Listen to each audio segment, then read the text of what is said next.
அனுசரணை வழங்குவோர். இப்போது 250 ரூபாவுக்கு சிக்னல் 160 கிராம். இலங்கையில் லாபகரமான விலையில் ஒரு பேக்.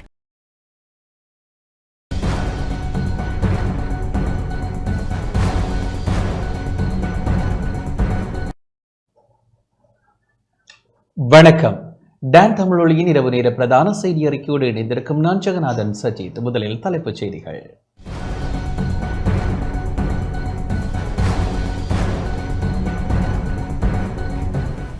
ஏப்ரல் தற்கொலை தாக்குதல் தொடர்பிலான அரசாங்கத்தின் உறுதிமொழி நிறைவேற்றப்படவில்லை என கர்தினால் மெல்கம் ரஞ்சித் ஆண்டகை கவலை.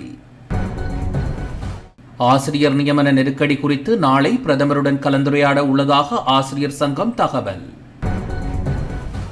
யாழ்ப்பாணம் மாநகர சபையை இலங்கை தமிழரசு கட்சி கைப்பற்றியது. சபைகளை பகிர்ந்தளிக்க ஒப்புதல் தெரிவித்தும் ஜனநாயக தமிழ் தேசிய கூட்டணி மௌனம் காப்பதாக நாடாளுமன்ற உறுப்பினர் ச குகதாசன் குற்றச்சாட்டு. மன்னார் கடற்கரையோர பகுதிகளில் காணப்பட்ட பிளாஸ்டிக் தயாரிப்பிற்கான மூலப்பொருட்கள் அகற்றப்பட்டன. நாடாளுமன்ற உறுப்பினர் இரா சாணக்கியன் தன்னை சுய பரிசீலனை செய்ய வேண்டும் என கருணாகரம் ஆலோசனை. ஈரானின் அணுசக்தி திட்டத்தின் மையப்பகுதி மீது வான்வழி தாக்குதல் நடத்தியதாக இஸ்ரேல் பிரதமர் அறிவிப்பு.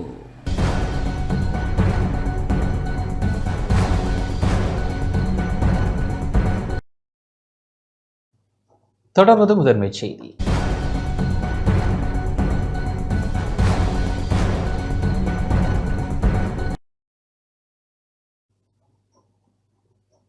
ஏப்ரல் தற்கொலை தாக்குதல் தொடர்பிலான அரசாங்கத்தின் உறுதிமொழி நிறைவேற்றப்படவில்லை என கர்தினால் மெல்கம் ரஞ்சித் ஆண்டகை தெரிவித்துள்ளார்.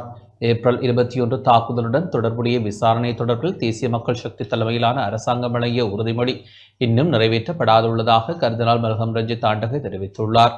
கொச்சிக்கடை புனித அந்தோனியார் ஆலய 191வது திருவிழாவில் கலந்து கொண்டு உரையாற்றிய போதே அவர் இதனை தெரிவித்துள்ளார். ஏப்ரல் 21 தாக்குதல் இடம்பெற்று 6 வருடங்கள் ஆகின்றன. அது தொடர்பான விசாரணைகளை மேற்கொண்ட ஜனாதிபதி ஆணைக்குழு 200 பக்கங்களுக்கு மேற்பட்ட பரிந்துரைகளை வெளியிட்டது. அந்த பரிந்துரைகளை நிறைவேற்ற எந்த ஒரு தலைவர்களும் ஜனாதிபதிகளும் முன் வரவில்லை. பாதிக்கப்பட்ட தரப்பிற்கு சிலரிடமிருந்து தண்டப்படம் கிடைத்ததை தவிர வேறு எந்த நன்மையும் ஏற்படவில்லை. குறித்த விடயம் தொடர்பில் சட்டமாதிபர் திணைக்களம் இதுவரை எந்தவித நடவடிக்கையும் எடுக்காமையானது வெட்கத்திற்குரிய விடயமாகும். எவரேனும் ஒருவரின் தேவைப்பாட்டுக்கு அமையவே இந்த விசாரணைகள் மந்தகதியில் இடம்பெறுகின்றதா என்ற சந்தேகம் நிலவுகின்றது. அவ்வாறானவர்களிடமிருந்து நாட்டை காப்பாற்றுவதற்காக நாம் முன்னுதாரணமாக செயற்பட வேண்டும். இந்த கொடூர தாக்குதலின் உண்மைத்தன்மையை நாட்டு மக்களுக்கு வெளிப்படுத்த உதவ வேண்டும் என இறைவனிடம் மன்றாடுகின்றோம்.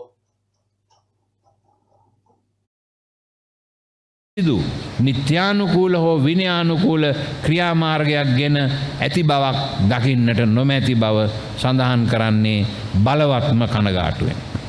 අප විසින් අපගේම ඕනෑකම තුළ පවරන ලද නඩු කීපයක් තුළින් වින්දිතයන්ට අදාළ පුද්ගලයන්ගෙන් දඩමුදල් ලබා ගැනීමට හැකි වූවා මිස මෙතෙක් කල් නීතිපති දෙපාර්තමේන්තුව මේ ගැන කිසිවක් නොකර සිටීම ලැජ්ජා සහගත බව කිව යුතුය.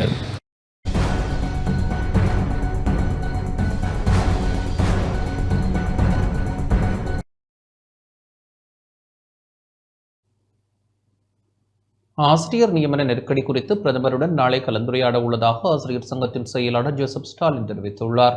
ஆசிரியர் நியமனம் தொடர்பில் ஏற்பட்டுள்ள நெருக்கடிகளுக்கு நாளைய பேச்சுவார்த்தையில் தீர்வு கிடைக்காவிடில் அடுத்த வாரம் பணிப்புறக்கணிப்பை முன்னெடுக்க நேரிடும் என ஆசிரியர் அதிபர் தொழிற்சங்க கூட்டமைப்பு எச்சரிக்கை விடுத்துள்ளது. இது தொடர்பில் நாளைய தினம் கல்வி அமைச்சருடன் கலந்துரையாட உள்ளதாக ஆசிரியர் அதிபர் தொழிற்சங்க கூட்டமைப்பு நடத்திய செய்தியாளர் சந்திப்பில் உரையாற்றி இலங்கை ஆசிரியர் சங்கத்தின் பிரதான செயலாளர் ஜோசப் ஸ்டாலின் தெரிவித்துள்ளார். இப்போ நாங்கள் எங்களுக்கு தெரியும் சாதாரணமாக ஒரு பிஎட் வந்து கொழும்பு கேம்பஸோ பேராதிரை கேம்பஸோ எங்களுக்கு தெரியும் 4 வருஷம் இருக்கணும். இந்த ப்ரைவேட் கேம்பஸில் வந்து 12 மாதம் கூட இல்லை. சில கொடுத்துருக்காங்க இந்த நியமனங்கள். இது ஒரு பிழையான செயல்பாடு.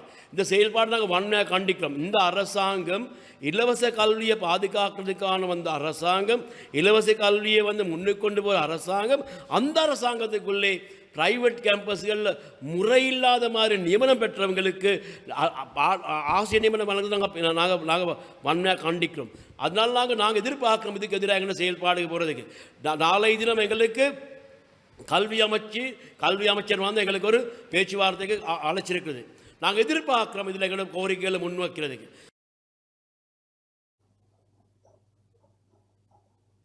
யாழ்ப்பாணம் மாநகர சபையை இலங்கை தமிழரசுக் கட்சி கைப்பற்றியுள்ளது. இலங்கை தமிழரசுக் கட்சியின் விவேகானந்த ராஜா மதிவதனி யாழ் மாநகர சபையின் முதல்வராக தெரிவு செய்யப்பட்டுள்ளார். பிரதி முதல்வராக இமானுவேல் தயாளன் தெரிவு செய்யப்பட்டுள்ளார்.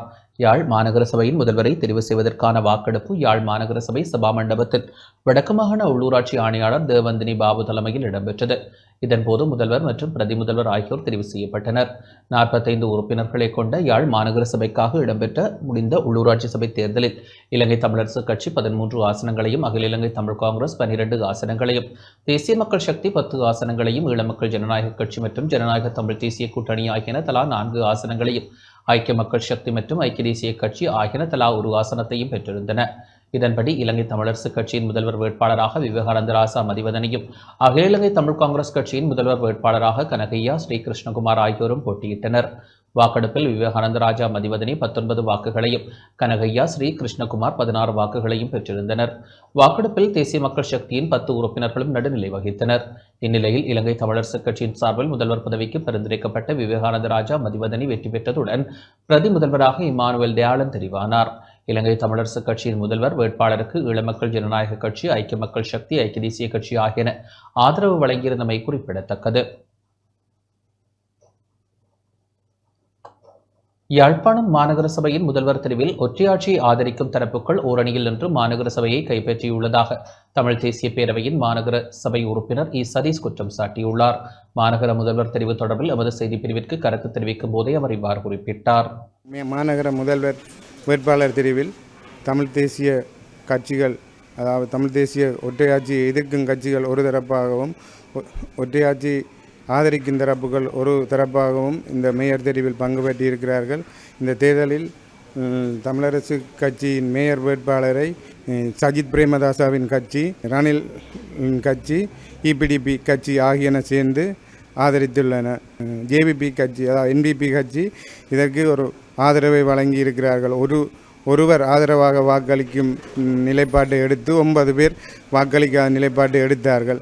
பின்னர் மேயர் வேட்பாளருக்கு ஆதரவு கூட இருக்கிறது என்பதை புரிந்து கொண்ட அவர்கள் அந்த தேர்தலில் இருந்தவர்கள் நாங்கள் வாக்களிக்கவில்லை என்று விலகியிருந்தார்கள். இது எங்கள் தமிழ் தேசியத்துக்கு அவர்கள் ஆதரவாக எதிராக செயற்பட்டிருக்கிறார்கள் என்பது புரிகிறது. யாழ்ப்பாணம் நல்லூர் பிரதேச சபையின் தவிசாளர் தெரிவிற்கான கூட்டம் உள்ளூராட்சி ஆணையாளரின் தலைமையில் பிரதேச சபை மண்டபத்தில் இன்று மதியம் இடம்பெற்றது. இதன்போது தமிழ் மக்கள் கூட்டணியின் சார்பில் ப மயூரன் பரிந்துரைக்கப்பட்ட நிலையில் வேறு யாரும் போட்டியிடாதமையினால் தவிசாளராக ப மயூரன் ஏகமனதாக தெரிவானார். உபதவிசாளராக ஜெயகரன் தெரிவாகியுள்ளார். அதேவேளை ஈழமக்கள் ஜனநாயக கட்சியின் உறுப்பினர் தவிசாளர் தெரிவின் போது சபையிலிருந்து வெளிநடப்பு செய்தார். நல்லூர் பிரதேச சபையில் ஆட்சி அமைப்பது தொடர்பில் இலங்கை தமிழரசுக் கட்சியின் பதில் பொதுச் செயலாளர் எம் ஏ சுமந்திரனும் தமிழ் மக்கள் கூட்டணியின் செயலாளர் நாயகம் சி வி விக்னேஸ்வரனும் அண்மையில் உடன்படிக்கை ஒன்றை செய்து கொண்டனர். உடன்படிக்கையின்படி முதல் 2 வருடங்கள் தவிசாளர் பதவி தமிழ் மக்கள் கூட்டணியும், அடுத்த 2 வருடங்கள் இலங்கை தமிழரசுக் கட்சியும் நல்லூர் பிரதேச சபையில் ஆட்சி அமைக்க இணக்கம் காணப்பட்டிருந்தமை குறிப்பிடத்தக்கது. யாழ்ப்பாணம் சாவகச்சேரி நகரசபை தவிசாளராக வ ஸ்ரீபிரகாஷ் தெரிவு செய்யப்பட்டதுடன் உபதவிசாளராக கிஷோர் தெரிவு செய்யப்பட்டுள்ளார். சாவகச்சேரி நகரசபையின் தவிசாளர் மற்றும் உபதவிசாளர் தெரிவு இன்று பிற்பகல் 3 மணிக்கு உள்ளூராட்சி ஆணையாளர் தேவந்தினி பாபு தலைமையில் இடம்பெற்றது. தவிசாளர் பதவிக்கு இலங்கை தமிழரசுக் கட்சி சார்பில் கைலாயம் பிள்ளையும், தமிழ் தேசிய பேரவை சார்பில் வ ஸ்ரீபிரகாஷும் முன்மொழியப்பட்டு பகிரங்க வாக்கெடுப்பு நடத்தப்பட்டது. தவிசாளர் வேட்பாளர் கைலாய பிள்ளை தமிழரசுக் கட்சி மற்றும் ஈழமக்கள் ஜனநாயக கட்சியின் ஆதரவுடன் 7 வாக்குகளை பெற்றார். அதே நேரம் தமிழ் தேசிய பேரவையின் தவிசாளர் வேட்பாளருக்கும் 7 வாக்குகள் கிடைத்தன. அதன் பின்னர் திருவுளச் சீட்டு மூலம் தவிசாளரை தெரிவு செய்யும் போது வ ஸ்ரீபிரகாஷ் தவிசாளராக தெரிவு செய்யப்பட்டார். உபதவிசாளர் தெரிவிலும் தமிழரசுக் கட்சி சார்பில் பாலமயூரனும் தமிழ் தேசிய பேரவை சார்பில் ஞா கிஷோரும் போட்டியிட்டு சம வாக்குகளை பெற்றிருந்த நிலையில் திருவுளச் சீட்டு மூலம் கிஷோர் தெரிவு செய்யப்பட்டார். வாக்கெடுப்பின் போது தேசிய மக்கள் சக்தி நடுநிலைமை வகித்திருந்தது. தமிழ் தேசிய பேரவையின் சார்பில் சாவகச்சேரி நகரசபைக்கு பிரேரிக்கப்பட்ட பெண் உறுப்பினர் ஒருவருக்கு நீதிமன்றால் இடைக்கால தடை விதிக்கப்பட்டிருந்த நிலையிலேயே திருவுளச் சீட்டு முறை மூலம் தெரிவுகள் இடம்பெற்றுள்ளன.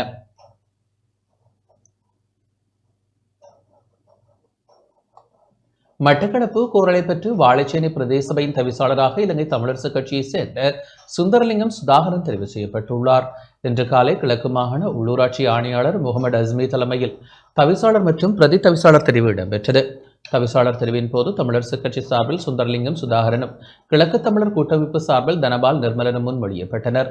தவிசாளரை தெரிவு செய்வதற்கு பகிரங்க வாக்கெடுப்பிற்கு சபை உறுப்பினர்கள் அனைவரும் பூரண சம்மதம் தெரிவித்ததை அடுத்து தவிசாளர் தெரிவு பகிரங்கமாக இடம்பெற்றது. 15 வாக்குகள் பெற்று தமிழரசுக் கட்சியைச் சேர்ந்த சுந்தரலிங்கம் சுதாகரன் தவிசாளராக தெரிவு செய்யப்பட்டார்.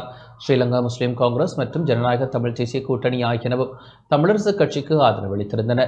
இதேவேளை வாழைச்சேனை பிரதேச சபையின் உபதவிசாளராக குழந்தைவேல் பத்மநீதன் தெரிவாகியிருந்தார். நாடாளுமன்ற உறுப்பினர்களான இரா சாணக்கிய, ஞா ஸ்ரீநீசன், தமிழ் மக்கள் விடுதலை புலிகள் கட்சியின் பிரதி தவிசாளர் நாத் ரவியா, தமிழ் மக்கள் விடுதலை புலிகள் கட்சியின் செயலாளர் பு பிரசாந்தன் ஆகியோரும் சபை அமர்வை பார்வையிடுவதற்காக சமூகம் அளித்திருந்தனர். கிளிநொச்சி கரைச்சி பிரதேச சபையின் கன்னியமர்வு தவிசாளர் அருணாச்சலம் வேளமாலிகிடன் தலைமையில் இன்று இடம்பெற்றது. 37 உறுப்பினர்களை கொண்ட கரைச்சி பிரதேச சபையில் இலங்கை தமிழரசுக் கட்சி சார்பில் 20 உறுப்பினர்களும், தேசிய மக்கள் சக்தி சார்பில் 6 உறுப்பினர்களும், ஜனநாயக தமிழ் தேசிய கூட்டணி சார்பில் 4 உறுப்பினர்களும், அகில இலங்கை தமிழ் காங்கிரஸ் சார்பில் 2 உறுப்பினர்களும், ஐக்கிய மக்கள் சக்தி சார்பில் 2 உறுப்பினர்களும், ஈழமக்கள் ஜனநாயக கட்சி சார்பில் 1 உறுப்பினரும், சுயேட்சைக்குழு சார்பில் 2 உறுப்பினர்களும் காணப்படுகின்றனர். அந்த வகையில் இன்று கன்னியமர்வு இடம்பெற்றது.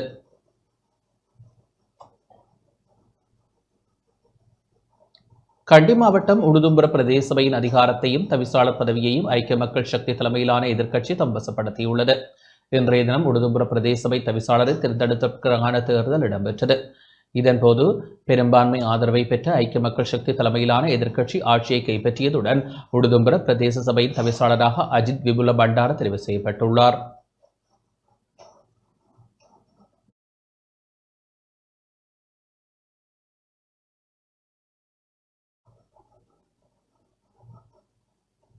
சபைகளை பகிர்ந்தளிக்க ஒப்புதல் தெரிவித்தும் ஜனநாயக தமிழ் தேசிய கூட்டணி மௌனம் காப்பதாக நாடாளுமன்ற உறுப்பினர் சக்குகுதாசன் தெரிவித்துள்ளார்.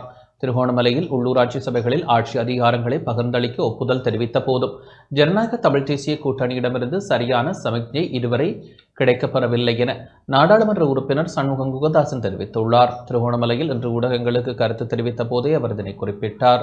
சங்க கட்சி, அதாவது ஜனநாயக தமிழ் தேசிய கூட்டமைப்பினர் திருவண்ணாமலை மாநகர சபையில் தமக்கு துணை முதல்வர் பதவி தர வேண்டும் என்று கேட்டிருந்தார்கள்.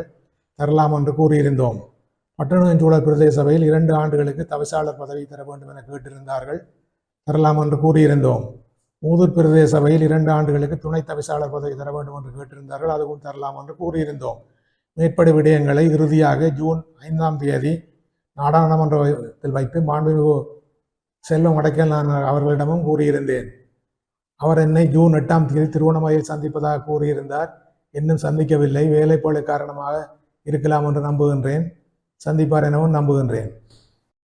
நீங்கள் ஆட்சி அமைக்க நினைக்கும் சபைகளில் தவிசாளராக முன்மொழிய உள்ளவர்களை தெரிவு செய்து விட்டீர்களா? எவ்வாறு தெரிவு செய்தீர்கள்? தெரிவு செய்துவிட்டோம். உள்ளூராட்சி தேர்தல் பரப்புரை காலத்தில் திருகோணமலை மாவட்டத்தில் அன்னளவாக 50 சிறு கூட்டங்களில் நான் பங்கு கொண்டிருந்தேன். அனைத்து கூட்டங்களிலும் மக்கள் கேட்ட கேள்வி, தேர்தலுக்கு பின்பு தவிசாளர் தெரிவுகள் எப்படி நடைபெறும் என்பதாகும். அதற்கு நான் ஒவ்வொரு உள்ளூராட்சி சபைக்கும் மக்களால் தெரிவு செய்யப்பட்ட உறுப்பினர்கள் ஒன்று கூடி ஜனநாயக முறைப்படி தமக்குள் ஒருவரை தெரிவு செய்வார்கள் என்று கூறியிருந்தேன். மேற்படி கருத்தை திருகோணமலையில் உள்ள புத்திஜீவிகளும் தமிழரசுக் கட்சியின் நலன் விரும்பிகளும் மிக பெரும்பான்மையான தமிழரசுக் கட்சி உறுப்பினர்களும் என்னிடம் வலியுறுத்தியிருந்தார்கள் என்பதை இந்த இடத்திலே குறிப்பிடுவது பொருத்தமானது என நம்புகின்றேன். அதற்கு அமைய வெறுகல் பிரதேச சபைக்கு தெரிவு செய்யப்பட்ட உறுப்பினர்கள் ஒன்று கூடி சேனுராமன் கருணாநிதி என்பவரை தவிசாளராக தெரிவு செய்தனர். மூதூர் பிரதேச சபைக்கு தெரிவு செய்யப்பட்ட உறுப்பினர்கள் ஒன்று கூடி செல்வரட்னம் பிரகலாதன் என்பவரை தவிசாளர் பதவிக்கான தமது வேட்பாளராக முன்மொழிந்தனர். திருகோணமலை மாநகர சபைக்கு தெரிவு செய்யப்பட்ட உறுப்பினர்கள் ஒன்று கூடி கந்தசாமி செல்வராஜா என்பவரை தமது முதல்வர் பதவிக்கான வேட்பாளராக முன்மொழிந்தனர். பட்டணமஞ்சூழல் பிரதேச சபைக்கு தெரிவு செய்யப்பட்ட உறுப்பினர்கள் ஒன்று கூடி துரைராஜா தனராஜ் என்பவரை தமது தவிசாளர் பதவிக்கான வேட்பாளராக முன்மொழிந்தனர். உச்சவெளி பிரதேச சபைக்கு தெரிவு செய்யப்பட்ட உறுப்பினர்கள் ஒன்று கூடி ஜெகதீசன் நிமலகாசன் என்பவரை தமது தவிசாளர் பதவிக்கான வேட்பாளராக முன்மொழிந்தனர். மேற்படி தெரிவுகள் அனைத்தும் ஜனநாயக முறைப்படி நடைபெற்றன என்பது குறிப்பிடத்தக்கது. மன்னார் கடற்கரையோர பகுதிகளில் காணப்பட்ட பிளாஸ்டிக் தயாரிப்பிற்கான மூலப்பொருட்கள் இன்று அகற்றப்பட்டன. மன்னார் கடற்கரையோர பகுதிகளில் காணப்பட்ட பிளாஸ்டிக் தயாரிப்பிற்கான மூலப்பொருட்களை அகற்றும் பணி இன்று ஆரம்பிக்கப்பட்டுள்ளது. மன்னார் மாவட்டத்தில் சவுத்பார் முதல் தாழ்வுப்பாடு கடற்கரை உட்பட பல்வேறு கடற்கரையோர பகுதிகளில் பிளாஸ்டிக் தயாரிப்பிற்கான மூலப்பொருட்கள் கரையொதுங்கியுள்ளன. இன்று கரையோர காவல் திணைக்களத்தினர், கடற்படையினர், இராணுவத்தினர் இணைந்து முதல் கட்டமாக கடற்கரையோரங்களில் ஒதுங்கியுள்ள பிளாஸ்டிக் தயாரிப்பிற்கான மூலப்பொருட்களை அகற்றியுள்ளனர். இவ்வாறு கரையொதுங்கியுள்ள பொருட்களை மக்கள் தொடுகை செய்யக்கூடாது என்பதுடன் எடுத்துச் செல்லவும் கூடாது எனவும் அறிவிக்கப்பட்டுள்ளது.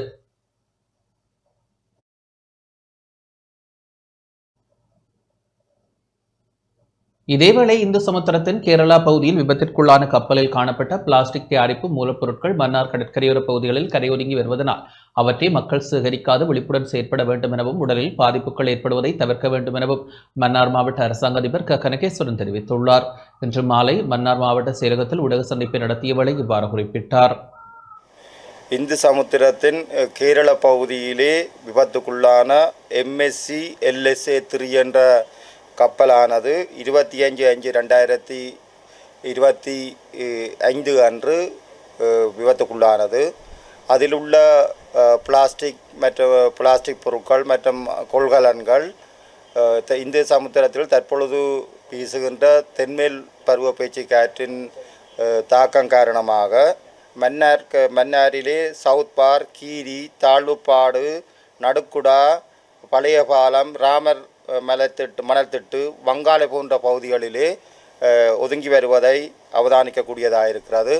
இந்த பிளாஸ்டிக் துகள்கள் கூடுதலாக சுற்றுச்சூழல் ரீதியிலே தாக்கத்தை ஏற்படுத்துவதாக காணப்படுவதன் காரணமாக தற்பொழுது கடல்சார் சூழல் பாதுகாப்பு அதிகார சபையின் உதவியுடன் அவர்களின் ஏற்பாட்டின் கீழ் முப்படையினரின் உதவியுடன் அந்த பிளாஸ்டிக் நூடுல்ஸ் அந்த பிளாஸ்டிக் துகள்களை சேகரித்து பாதுகாப்பாக வைக்கின்ற பணிகள் தற்பொழுது மன்னார் மாவட்டத்திலே முன்னெடுக்கப்பட்டு வருகிறது. இந்த செயற்பாட்டுக்கு முப்படையினர் தங்களது பூரணமான ஒத்துழைப்பினை வழங்கி வருவதையும் அவதானிக்கக்கூடியதாக இருக்கிறது. எனவே இது தற்பொழுது கிடைத்து வருகின்ற தகவலின்படி கடலிலே மிதந்து வருகின்ற பிளாஸ்டிக் கொள்கலன் மற்றும் பிளாஸ்டிக் துகள்களினை மக்கள் சில சந்தர்ப்பங்களிலே கையாளுகிற தன்மைகளும் எமது கவனத்துக்கு கொண்டு வரப்பட்டிருக்கின்றது. எனவே இது சூழல் ரீதியாக பாதிப்பை உண்டு பண்ணும் ஆகையால் மக்கள் இப்படி மிதந்து வருகின்ற பொருட்களை கையாளாது அப்பொருட்கள் காணப்படின் அதனை மாவட்ட செயலகத்துக்கும் மற்றும் மாவட்ட செயலகத்திலே இதற்காக கண்காணிப்பு பணியிலே ஈடுபடுகின்ற கடற்சார் சூழல் பாதுகாப்பு அதிகார சபை உத்தியோகத்தர்களிடமும் இதனை தெரியப்படுத்துவதன் மூலம் நாங்கள் இப்போ மிதந்து வருகின்ற இந்த பொருட்களை பாதுகாப்பான முறையிலே சேகரித்துக் கொள்வதற்கு முடியும். எனவே இது தொடர்பாக மக்கள் விழிப்பாக இருக்குமாறு அன்பாக கேட்டுக்கொள்கிறோம். இஸ்ரேலில் அவசர நிலை பிரகடனப்படுத்தப்பட்டுள்ள நிலையில் இஸ்ரேலில் உள்ள இலங்கை மக்கள் மிகவும் அவதானத்துடன் செயற்பட வேண்டும் என இஸ்ரேலுக்கான இலங்கை தூதுவர் அறிவுறுத்தியுள்ளார். இஸ்ரேல் இராணுவ ஈரானுக்கு இடையிலான மோதல் தீவிரமடைந்து வரும் நிலையில் மத்திய கிழக்கு பிராந்தியத்தில் ஏற்பட்டுள்ள சூழ்நிலையை எதிர்கொள்ளும் வகையில் இலங்கை மக்கள் மிகவும் அவதானத்துடன் செயற்பட வேண்டும் என இஸ்ரேலுக்கான இலங்கை தூதுவர் நிமல் பண்டார் தெரிவித்துள்ளார்.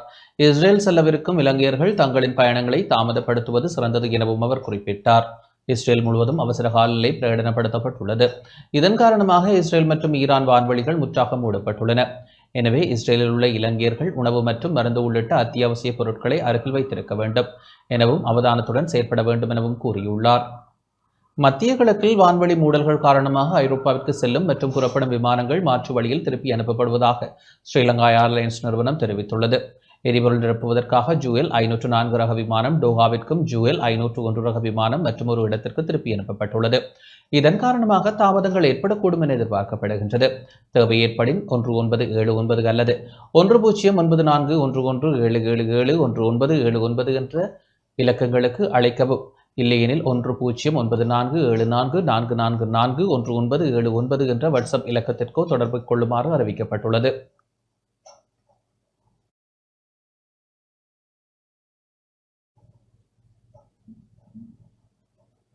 யாழ்ப்பாணம் தெல்லிப்பளை வைத்தியசாலைக்கு முன்பாக இன்று காலை கவனஈர்ப்பு போராட்டம் முன்னெடுக்கப்பட்டது. தெல்லிப்பளை வைத்தியசாலையில் முன்னெடுக்கப்பட்டு வரும் புற்றுநோய் சிகிச்சையை குழப்பும் நடவடிக்கைக்கு எதிர்ப்பு தெரிவித்து தெல்லிப்பளை வைத்தியசாலைக்கு முன்பாக இன்று காலை கவனஈர்ப்பு போராட்டம் முன்னெடுக்கப்பட்டது. தெல்லிப்பளை ஆதார வைத்தியசாலையின் நிர்வாகத்தை மாற்றவும் வைத்தியசாலையின் இடர்பாடுகளை களையவும் கோரி அங்கு பணியாற்றி வரும் வைத்தியர்கள் இன்று கவனஈர்ப்பு போராட்டத்தில் ஈடுபட்டனர். அரசு வைத்திய அதிகாரிகள் சங்கம் பொதுமக்களின் ஏற்பாட்டில் போராட்டம் இடம்பெற்றது. எங்கள் வைத்தியசாலையை மீட்டு எடுப்போம், புற்றுநோய் பிரிவை காப்பாற்றுவோம் என கோஷம் எழுப்பி போராட்டத்தில் ஈடுபட்டனர். போராட்டத்தில் நாடாளுமன்ற உறுப்பினர் கருணைநாதன் இளங்குமரன், வைத்தியர்கள், சமூக மட்ட அமைப்பினர், பொதுமக்கள் என பலர் கலந்து கொண்டனர்.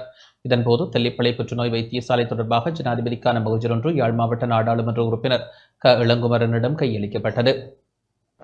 ஏன் இந்த மாகாண சுகாதார சேவைகள் பிரிவு மாகாண சுகாதார அமைச்சானது வந்து இந்த விசாரணைகளை நடத்தாமல் இருக்கின்றது என்கின்ற ஒரு கேள்வியும் இங்கே எழுந்திருக்கின்றது.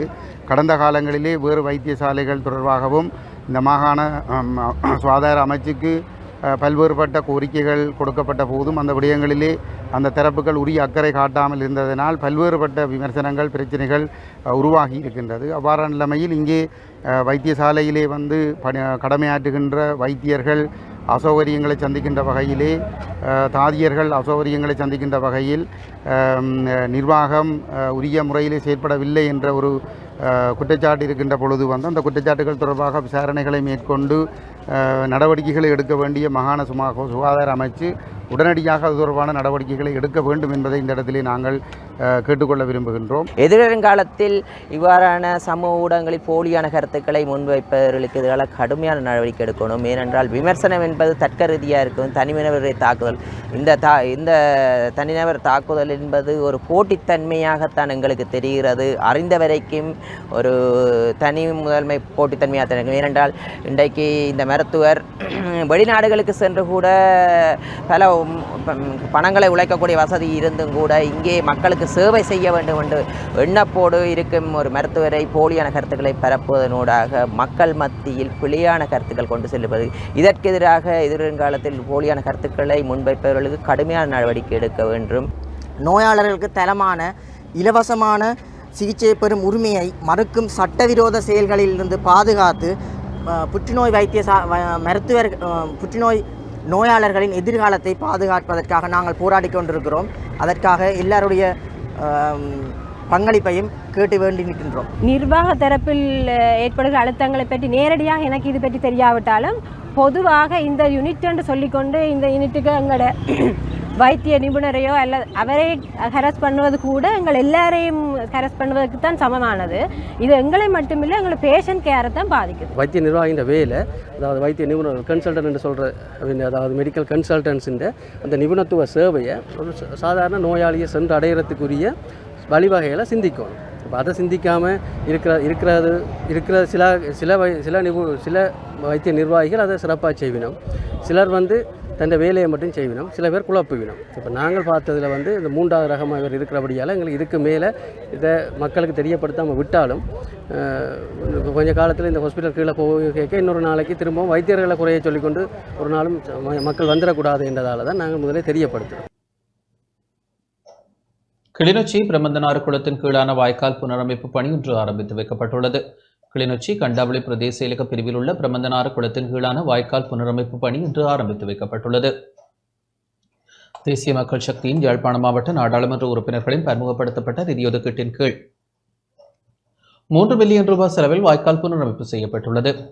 காண்டாவளை பிரதேச செயலாளர் தங்கவேலாயுதம் பிருத்தாகரன் தலைமையில் இடம்பெற்ற நிகழ்வில் கடத்தொழில் அமைச்சர் ராமலிங்கம் சந்திரசேகர், நாடாளுமன்ற உறுப்பினர் ஜெயச்சந்திரமூர்த்தி ரஜீவன் ஆகியோர் பங்கேற்று புனரமைப்பு பணிகளை ஆரம்பித்து வைத்தனர். இது கிளிநொச்சி மாவட்ட பதில் அரசாங்க அதிபர் எஸ் முரளிதரன், அரசு உத்தியோகத்தர்கள், பிரதேச மக்கள் என பலர் பங்கேற்றனர். எங்களுடைய அரசாங்கத்தினுடைய எதிர்பார்ப்பு கிராமங்களுக்கு முன்னுரிமை அளிக்க வேண்டும், கிராமங்களை பாதுகாக்க வேண்டும் சொல்லுகின்ற பொழுது இன்னைக்கு கிராமங்கள் அழிக்கப்பட்டு வருது. வளமான கிராமம், வளமான மண் இருந்த கிராமம் பாலைவனமாக மாறுவதற்கு காரணம் கடந்த காலத்து மண் அகழ்வு. அந்த மகன் அகழ்கின்ற போது எங்களுடைய கிராமத்தில் இருக்க எங்களோட அப்பாமார், அம்மாமார், மாமாமார், மச்சாமார் எல்லாரும் பார்த்து கொண்டிருந்தாங்க அல்லது அதுக்கு சப்போர்ட் பண்ணியிருந்தாங்க. கிராமம் உண்டு அழகாக இருக்குமா இருந்தால், அந்த அழகான கிராமத்தில் அழகான உற்பத்திகள் வர வேண்டுமாக இருந்தால் மண் என்பது அத்தியாவசியமானது. அந்த மண்ணை பாதுகாக்க வேண்டிய பொறுப்பு உங்களுக்கு எல்லாத்துக்கும். அதனால அப்படி எதிர்வரும் காலங்களில் நாங்கள் உங்களுடைய கிராமங்களில் பொதுவான போலீஸ் பாதுகாப்பு குழு கொண்டு அமைக்கிறதுக்கு எல்லா கிராம சேவகர் பிரிவுகளுக்கும் போலீஸ் பாதுகாப்பு, கடந்த காலத்தில் சிவில் பாதுகாப்பு படை இருக்கணும். அது மாத்திரமல்ல, இது அந்தந்த பிரதேசங்களில் இருக்கின்ற பிரதேச சபை உறுப்பினர்கள் உடைய தலைமையின் கீழே கிராமங்களில் இருக்கின்ற புத்திஜீவிகள், ரிட்டையர் ஆகின ஜிஎஸ்மார் என அதில் இருக்கின்ற மத தலைவர்கள் எல்லாரையும் ஒன்றிணைத்து, பெண்கள் ஆண்கள் எல்லாத்தையும் ஒன்றிணைத்து கிராமங்களில் பாதுகாப்பு படைப்பிரிவுகள் உருவாக்கும். கிராமங்களை வளர்ச்சியடைய செய்து கிராமங்களிலே காணப்படுகின்ற விவசாயிகள் மற்றும் ஏனைய தொழில்துறை சார்ந்தவர்களை ஊக்குவித்து இந்த பிரதேசங்களை நாங்கள் இன்னும் வளர்த்தெடுக்க வேண்டிய தேவை எங்களுக்கு இருக்கின்றது. நாங்கள் அரசியல் செய்வதற்காக இங்கே வரவில்லை, மக்களோடு இணைந்து மக்களுடைய தேவைகளை நிறைவேற்றி சாதாரண மக்களின் முகங்களிலும் ஒரு புன்னகை தோன்ற வேண்டும். இந்த பாடசாலை பிள்ளைகள் மகிழ்ச்சியாக கற்க வேண்டும். இங்கே இருக்கிற இளைஞர் யுவதிகள் நல்ல வேலைவாய்ப்புகளை பெற்று இந்த பிரதேசங்கள் செழிக்க வேண்டும். இந்த பிரதேசத்தில் இருக்கின்ற இந்த வாய்க்கால்களை திருத்துவதன் ஊடாக ஏற்கனவே பயிர் செய்து கொண்டிருக்கின்றவர்கள், அதுக்கு அப்பால் இந்த வாய்க்கால் சரியாக இல்லாததால் பயிர் செய்யாமல் கைவிடப்பட்ட பிரதேசங்களுக்கு நீரை வழங்கி மீண்டும் எல்லா காணிகளும் முழுமையாக பயன்படுத்துவதை உறுதி செய்வதுதான் இதனுடைய முக்கிய நோக்கம். அரசாங்கம் உங்களுடைய தேவைகளை படிப்படியாக நிறைவேற்றி கொண்டிருக்கின்றது. தேவைகள் பெரிய அளவில் இருக்கின்றது. கூடிய அளவு அக்கறை எடுத்து இந்த வேலை திட்டங்கள் நிறைவேற்றப்படும். நாடாளுமன்ற உறுப்பினர் இரா சாணக்கியன் தன்னை சுய பரிசீலனை செய்ய வேண்டும் என டெலோ கட்சியின் செயலாளர் நாயகம் கோ கருணாகரன் ஆலோசனை வழங்கியுள்ளார். தன்னை பதவி விலகுமாறு கோருவதற்கு சாணக்கியனுக்கு எந்த அருகதையும் இல்லை என தமிழீழ விடுதலை இயக்கத்தின் செயலாளர் நாயகமும் முன்னாள் நாடாளுமன்ற உறுப்பினருமான கோவிந்தன் கருணாகரன் தெரிவித்துள்ளார். மட்டக்களப்பில் இன்று ஊடகங்களுக்கு கருத்து தெரிவிக்கும் போதே அவர் இதனை குறிப்பிட்டார். அந்த இரகசிய வாக்கெடுப்பிலே எங்களுடைய கட்சியைச் சேர்ந்த உறுப்பினர் பெரும்பான்மை கட்சியின், அதாவது தேசிய மக்கள் சக்தியின் வேட்பாளருக்கு வாக்களித்தார் என்பது எப்படி தெரியும்? அதை எப்படி தம்பி சாணக்கியன் உறுதிப்படுத்தினார்? எப்படி என் மீது அவர் குற்றச்சாட்டுகளை அடுக்கினார் என்பது வெளிப்படையாக எல்லோருக்கும் தெரிந்த விடயம். செங்கலடி பிரதேச சபையிலே ஏனைய மட்டக்களப்பு மாவட்டத்தின் தமிழ் அரசு கட்சியின் ஏனைய பாராளுமன்ற உறுப்பினர்கள் ஒருவரை தவிசாளராக நியமிப்பதற்கிருந்தும் சாணக்கியன் பாராளுமன்ற உறுப்பினர்கள் இன்னொருவரை ஆதரிப்பதாக இருப்பதாக கதைகள் வந்தபோது அங்கு நாங்கள் விசாரித்த மட்டிலே உண்மையாக இந்த பாராளுமன்ற உறுப்பினர்கள் 2 பிரிவுகளாக இருந்தார்கள். இவரால் முன்மொழியப்பட்ட இவரால் ஆதரவு கொடுக்கப்பட்ட ஒரு உறுப்பினர் நேற்று காலையிலே செங்கலடி பிரதேச சபையின் பிரதி தவிசாளர் தெரிவுக்கு சமூகம் அளிக்காமல் சுகஈனமாக வைத்தியசாலையிலே அனுமதிக்கப்பட்டிருந்தார். அந்த வகையில் மண்முனை தென்னறிவில் பற்றி பிரதேச சபையின் தவிசாளர் தெரிவிலே எங்களுடைய உறுப்பினர் தமிழரசு கட்சியின் வேட்பாளருக்கு வாக்களித்திருக்க மாட்டார் என்று எப்படி இவர்களால் கூற முடியும்? நேற்று காலையிலே புதிதாக தெரிவு செய்யப்பட்ட மட்டக்களப்பு மாநகர சபை மேயர், பிரதி மேயர், 2 வருடங்களினால் மேயராக அறிவிக்கப்பட்டிருக்கும் மதன் போன்றோர் என்னை தேடி வந்து பேசினார்கள். அவர்களிடம் நான் உங்களுக்கு வாக்களிக்க மாட்டேன் என்று கூறவில்லை. இறுதி நேரத்திலே 1 மணி 1:30 மணி அளவிலே சுமந்திரன் என்னுடன் டெலிபோனிலே பேசினார். நான் அவருக்கும் உங்களுக்கு எதிராக வாக்களிப்பேன் என்று கூறவில்லை. ஆனால் இறுதி வரை நாங்கள் சில கோரிக்கைகளை அவர்களிடம் வைத்திருந்தோம். அவர்களை பொறுத்த மட்டிலே எந்த கோரிக்கைக்கும் அவர்கள் செவி சாய்க்கவில்லை. எந்த ஒரு சபையிலும் சேர்ந்து ஆட்சி அமைப்பதற்கு முன்வரவில்லை. இன்று முஸ்லிம் காங்கிரசுடன் ஒப்பந்தம் செய்கின்றார்கள். டக்ளஸ் தேவானந்தாவை தேடிச் சென்று அவரிடம் ஆதரவு கேட்கின்றார்கள். விக்னேஸ்வரன் அவர்களை மிகவும் மோசமாக தூற்றியவர்கள் இன்று அவருடன் ஒப்பந்தம் செய்கின்றார்கள். சஜித் பிரேமதாச எஸ்ஜேபியுடன் அவர்கள் ஒப்பந்தம் செய்கின்றார்கள். ஜனநாயக தமிழ் தேசிய கூட்டணி வடக்கு கிழக்கிலே 106 உள்ளூராட்சி மன்ற உறுப்பினர்களை வைத்திருந்தும் எங்களுடன் எந்த விதமான உடன்பாட்டுக்கும் வருவதற்கு அவர்கள் தயாராக இல்லை. தேவையற்ற குற்றச்சாட்டுகள், தேவையற்ற விமர்சனங்களை வைப்பதை முதலில் தவிர்த்துக் கொள்ள வேண்டும். ஆயுத போராட்டமாக இருந்தாலும் சரி, அகிம்சை போராட்டமாக இருந்தாலும் சரி, அரசியல் போராட்டமாக இருந்தாலும் தமிழ் தேசியத்திற்காகத்தான் ஒரே கட்சியில் 43 வருடமாக நான் பயணித்துக் கொண்டிருக்கின்றேன். ஏனையவர்களை போன்று குரங்கு மாதிரி அங்குமிங்கும் தாவி திரிபவன் நான் அல்ல. ஒன்றை உணர்ந்து கொள்ள வேண்டும். தேசியம் என்றால் என்ன? தமிழ் தேசியம் என்றால் என்ன? போராட்டம் என்றால் என்ன? இந்த போராட்டத்தின் மூலம் ஏற்பட்ட இழப்பு என்ன?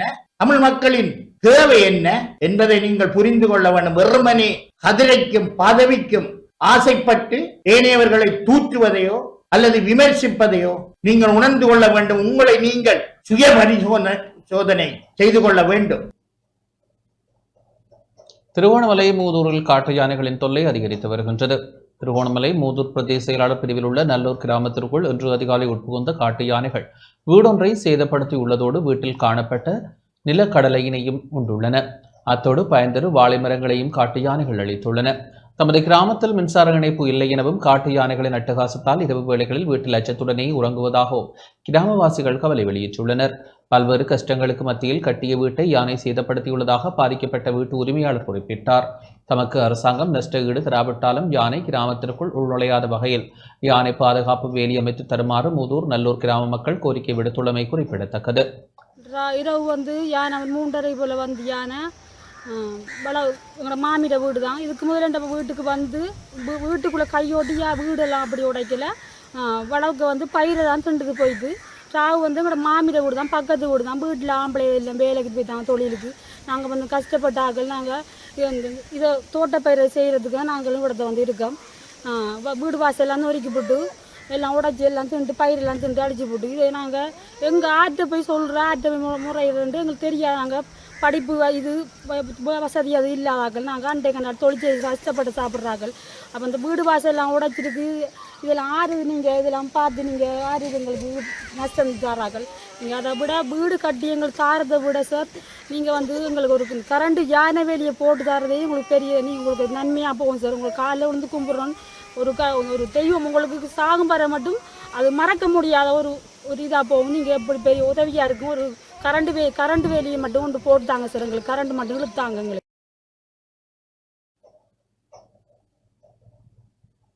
நுகேகொட மகமாயா மகளிர் கல்லூரியின் மாணவர் பாராளுமன்ற அமர்வு இன்று இடம்பெற்றது. நுகேகொட மகாமாயா மகளிர் கல்லூரியின் மாணவர் பாராளுமன்ற அமர்வு ஜனாதிபதி அலுவலகத்தின் பழைய பாராளுமன்ற சபாபீடத்தில் இன்று இடம்பெற்றது. ஜனாதிபதி செயலகம், கல்வி அமைச்சு மற்றும் இலங்கை பாராளுமன்றத்தின் தொடர்பாடல் பிரிவு ஆகியவற்றால் பாடசாலை மாணவர்களுக்காக செயற்படுத்தப்படும் திட்டத்துடன் இணைந்ததாக நுகேகொட மகாமாயா மகளிர் கல்லூரியின் மாணவர் பாராளுமன்ற ஆரம்ப அமர்வு இன்று ஜனாதிபதி அலுவலகத்தின் பழைய பாராளுமன்ற சபாபீடத்தில் இடம்பெற்றது. மாணவர் பாராளுமன்ற உறுப்பினர்களுக்கு பாராளுமன்ற மரபின் வரலாறு, பாராளுமன்றின் வகிபாகம், கிளீன் ஸ்ரீலங்கா வேலைத்திட்ட எண்ணக்கருவின் பெறுமதி மற்றும் அதன் நடைமுறை முக்கியத்துவம் பற்றிய புரிதலை பெறும் வாய்ப்பை இந்த நிகழ்வு வழங்கியது. மாணவர் பாராளுமன்ற உறுப்பினர்களுக்கு சான்றிதழ்கள் வழங்கல் மற்றும் இலங்கை வங்கிக் கணக்குகள் ஆரம்பித்தல் என்பன இடம்பெற்றன.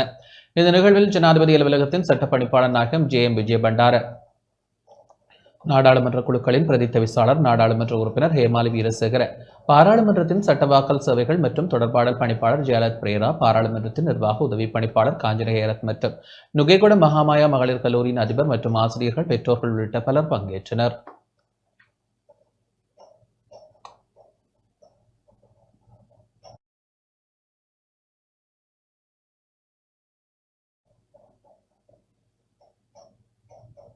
மின்கட்டண அதிகரிப்பானது தற்போதைய காலகட்டத்திற்கு தேவையற்ற விடயமாகும் என முன்னாள் அமைச்சர் அனுர பிரியதர்ஷன யாப்பா தெரிவித்துள்ளார். கொழும்பில் ஊடகங்கள் மத்தியில் உரையாற்றிய போதே அவர் இதனை குறிப்பிட்டுள்ளார். අඩුවීමක් වාර්තා කරන්න කියලා පුරෝකථනය කරනවා 3 හෝ 3.5. மின்கட்டண அதிகரிப்பு தொடர்பான தொழில்நுட்ப ரீதியான விடயங்கள் குறித்து அவதானம் செலுத்தினோம்.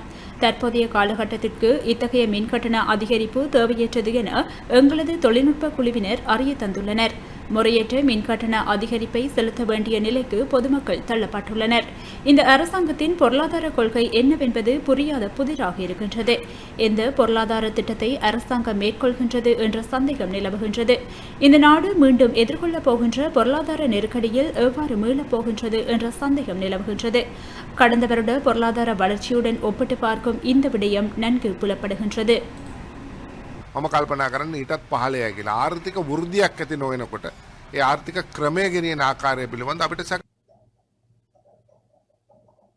தேசிய லொத்தர் சபையின் முன்னாள் பணிப்பாளர் துசித கல்லோலுவின் விளக்கமறியல் நீடிக்கப்பட்டுள்ளது. தேசிய லொத்தர் சபையின் முன்னாள் பணிப்பாளர் துசித கல்லோலுவ ஜூன் 20 வரை விளக்கமறியலில் வைக்கப்பட்டுள்ளார். அரசு சொத்துக்களை முறைகேடாக பயன்படுத்தியதாக அவர் மீது குற்றம் சுமத்தப்பட்டுள்ளது. இது தொடர்பான வழக்கு இன்று கோட்டை நீதிவான் நீதிமன்றில் இடம்பெற்ற போது இந்த உத்தரவு பிறப்பிக்கப்பட்டுள்ளது.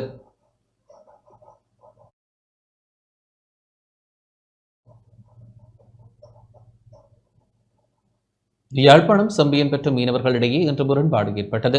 யாழ்ப்பாணம் வடமராட்சி கிழக்கு சம்பியன்பெற்ற பகுதியில் இன்று மீனவர்களிடையே முரண்பாடு ஏற்பட்டது.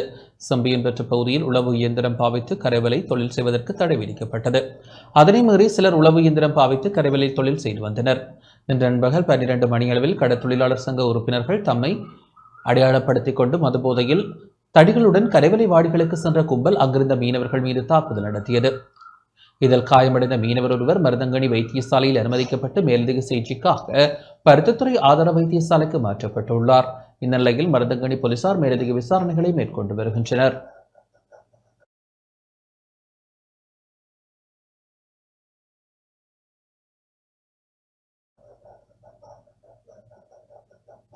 கிளிநொச்சி கண்டாவளை பிரதேச செயலகத்தில் செயலக பேரவை நடைமுறை தொடர்பான செயலி இன்று அங்குரார்ப்பணம் செய்து வைக்கப்பட்டது.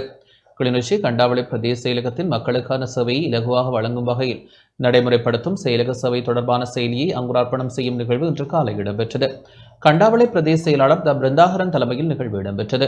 இதில் கடத்தொழில் அமைச்சர் ராமலிங்கம் சந்திரசேகர், நாடாளுமன்ற உறுப்பினர்களான ஜெய ரஜீவன், கிளிநொச்சி மாவட்ட பதில் அரசாங்க அதிபர் எஸ் முரளிதரன் மற்றும் துறை சார்ந்த திணைக்களங்களின் தலைவர்கள், பிரதேச மட்ட பொது அமைப்புகளின் பிரதிநிதிகள் என பலர் கலந்து கொண்டனர். இன்றைக்கு நீங்க எல்லாருமே சேர்ந்து கடந்த செப்டம்பர் மாதம் இதெல்லாம் மாற்றி அமைச்சிருக்கிறீங்க. புதிய ஒரு உலகம் ஆரம்பிக்கப்பட்டிருக்கின்றது. உங்களுடைய அரசாங்கம் உருவாக்கப்பட்டிருக்கிறது. அதனால் நாங்கள் கேட்டுக்கொள்கிறோம், அந்த அரசாங்கத்தினுடைய செயற்பாடுகள் வேகமாக துரிதமாக மக்கள் மயப்படுத்த வேண்டியிருக்கும். அந்த மக்கள் மயப்படுத்துகின்ற செயற்பாடுகளில் பிரதானமான ஒன்றுதான், வேறு எதுவும் இல்லை, இந்த டிஜிட்டல் மயமாக்குகின்ற வேலை. இன்னைக்கு அரசாங்கம் என்ற வகையில் நாடு முழுவதுமே இந்த டிஜிட்டல் மயமாக்குகின்ற வேலையை செய்து இந்த 3 வருடத்தில் இதை முடிக்க வேண்டும் என்று நாங்கள் நினைத்து கொண்டிருக்கின்றோம். அதற்கான ப்ரொசஸ் வேகமாக இன்றைக்கு போய்கொண்டிருக்கும்.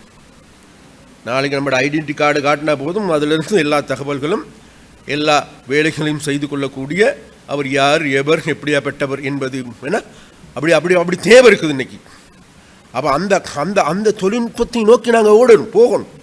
இன்றைய தினம் கண்டாவளை பிரதேச செயலகத்தினுடைய அனைத்து செயல்பாடுகளையும் கணனிமயப்படுத்தி அதை சாஃப்ட்வேராக உருவாக்கி கண்டாவளை யூசர் போர்ட்டல் என்ற ஒரு அப்ளிகேஷனை இன்றைய தினம் கண்டாவளை பிரதேச செயலர் அறிமுகப்படுத்துகின்றது. எங்களுக்கு மகிழ்ச்சி அளிக்கின்றது, பெருமையாக இருக்கின்றது.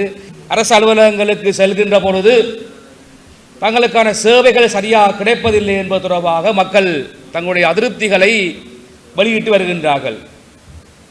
நீண்ட காலமாக புரியோடி போயிருக்கின்ற எங்களுடைய இந்த பிரச்சனைகளுக்கு தீர்வு காணும் முகமாகத்தான் மக்கள் தேசிய மக்கள் சக்தியை ஆட்சிக்கு கொண்டு வந்து அதற்கூடாக பல தீர்வுகளை காண வேண்டும் என்பதற்காக இருக்கின்றார்கள். மட்டக்களப்பு புளியந்தீவு புனித அந்தோனியார் திருத்தலத்தின் திருவிழா விசேட திருப்பலியுடன் நிறைவு பெற்றது. மட்டக்களப்பு மறைமாவட்டத்தின் பிரசித்தி பெற்ற திருத்தலமான புளியந்தீவு புனித அந்தோனியார் திருத்தலத்தின் 225வது திருவிழா விசேட திருப்பலியுடன் நிறைவு பெற்றது.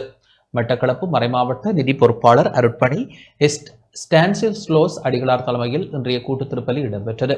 விசேட கூட்டு திருப்பலியை மட்டக்களப்பு மறைமாவட்ட குருபுதல்வர் ஜோர்ஜ் ஜீவராஜ் அடிகளார், புளியந்தீவு புனித அந்தோனியார் திருத்தல பங்குத்தந்தை இன்னாசி யோசப் ஆகியோர் இணைந்து ஒப்புக் கொடுத்தனர். புளியந்தீவு புனித அந்தோனியார் திருத்தல ஜூபிலி ஆண்டு திருவிழாவினை சிறப்பிக்கும் வகையில் புனித அந்தோனியார் திருவுருவம் தாங்கிய திருவுருவ சிலையும் பொதுமக்களின் வழிபாட்டுக்கு திருத்தல வளாகத்தில் திறந்து வைக்கப்பட்டது. திருவிழா திருப்பலியில் அருட்தந்தையர்கள், அருட்சகோதரிகள், பங்கு மக்கள் என பலர் கலந்து கொண்டனர். மட்டக்களப்பு மாநகர சபை வளாகத்தில் அமைந்துள்ள புனித அந்தோனியார் சிற்றாலயத்தின் திருவிழா திருப்பலியுடன் புனிதரின் திருச்செருவ ஆசிரியருடன் நிறைவு பெற்றது. மாநகர சபை ஆணையாளர் என் தனஞ்சயனின் ஏற்பாட்டில் மாநகர சபை உத்தியோகத்தர்கள், ஊழியர்களின் பங்கேற்புடன் இடம்பெற்ற திருவிழாவில் இன்றைய திருப்பலி கல்லடி டச்பார் புனித இன்னான்சியார் ஆலய பங்குத்தந்தை அரட்டணி ஜூட் லக்சன் அடிகளார் தலைமையில் ஒப்புக் கொடுக்கப்பட்டது. மாநகர முதல்வர் ஸ்வம் பாக்கியநாதன், பிரதி முதல்வர் வைரமுத்து தினேஷ் உட்பட மாநகர சபை உறுப்பினர்கள், மாநகர சபை உத்தியோகத்தர்கள், ஊழியர்கள், கல்லடி டச்பார் புனித இன்னாசியார் புனித ஆலய பாடகர் குழுவினர் என பலர் கலந்து கொண்டனர். திருவோணமலை புனித அந்தோனியார் திருவிழா திருப்பலி மூதூர் புனித அந்தோனியார் மகாவித்தியாலய கேட்போர் கூடத்தில் இன்று இடம்பெற்றது.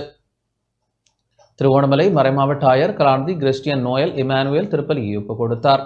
கிறிஸ்தவ மதகுருமார்கள், பாடசாலை ஆசிரியர்கள், மாணவர்கள் என பலரும் கலந்து கொண்டமை குறிப்பிடத்தக்கது.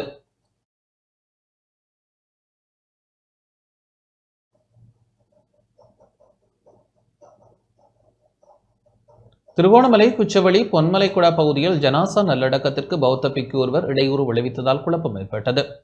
திருவோணமலை குச்சவெளி பிரதேச செயலாளர் பிரிவிற்குட்பட்ட புல்மோட்டை 2 பொன்மலைக்குடா பகுதியில் ஜனாசா நல்லடக்கத்திற்கு பௌத்த பிக்கு தடை விதித்ததால் அப்பகுதியில் பதட்டமான நிலை தோன்றியது. இச்சம்பவம் இன்று காலை இடம்பெற்றது.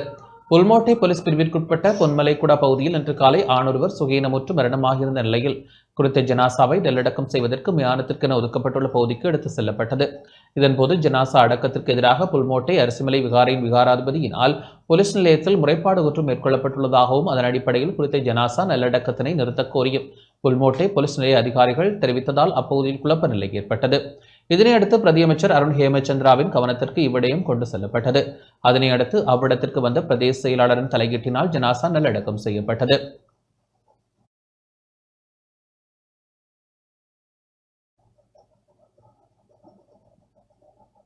நுரைச்சோலை மின் பரப்பாக்கி ஒன்று பராமரிப்பு பணிகளுக்காக நிறுத்தப்பட உள்ளதாக மின்சார சபை தெரிவித்துள்ளது.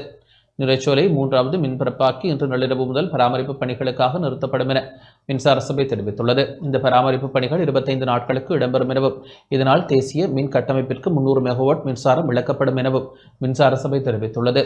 எனினும் 2 மின் பரப்பாக்கிகள் செயற்பாட்டில் உள்ளதால் மின் விநியோகத்தில் எவ்வித பாதிப்பும் ஏற்படாது என மின்சார சபையின் ஊடக பேச்சாளர் தம்மிக விவரத்ன தெரிவித்துள்ளார்.